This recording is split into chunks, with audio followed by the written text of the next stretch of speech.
खड़गे साहब ने जो स्टेटमेंट किया उसके बारे में अगले हफ्ते जब पार्लियामेंट सेशन शुरू होगा तब विस्तार से इंडिया अलायंस की भी मीटिंग होगी, तो उसमें पूरा हम डिटेल बात करेंगे। उसके बाद एक official press conference India alliance की तरफ से आ जाएगी।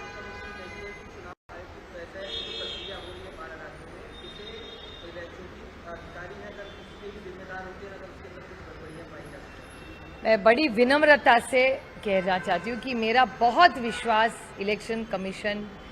पे था, है और रहेगा, लेकिन जिस तरह से मैं लड़ी हूँ और जिस तरह से हमने देखा है जब हमारी पार्टी की भी केस हुई थी, जिस तरह से वह मैं दुख के साथ कह रही हूँ कि एक हमारे पूर्वजों ने लड़ाई लड़ी इस राज्य के लिए, इस देश के लिए,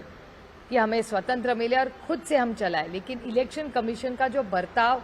आज माहौल, क्योंकि उनके बारे में जो इमेज हो रहा है देश में या टीवी पे या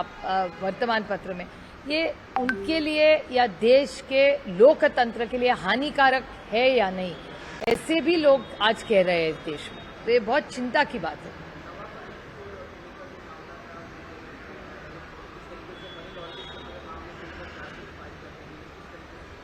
नहीं, मेरे ख्याल से नवाब भाई का न्यूज़ मैंने भी कल देखा, चैनल्स पे भी देखा, पेपर में भी देखा,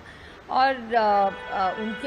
उनकी ही मांग थी कि वो जल्द से जल्द केस लड़ाना चाहते हैं और डेली हियरिंग चाहते हैं, तो शायद उनके लॉयर्स ने कुछ बोला होगा, लेकिन मेरे ख्याल से तब भी हमेशा नवाब भाई ने कहा है कि उन्होंने कुछ गलत नहीं किया है, तो सत्यमेव जयते, सत्य को न्याय मिलेगा।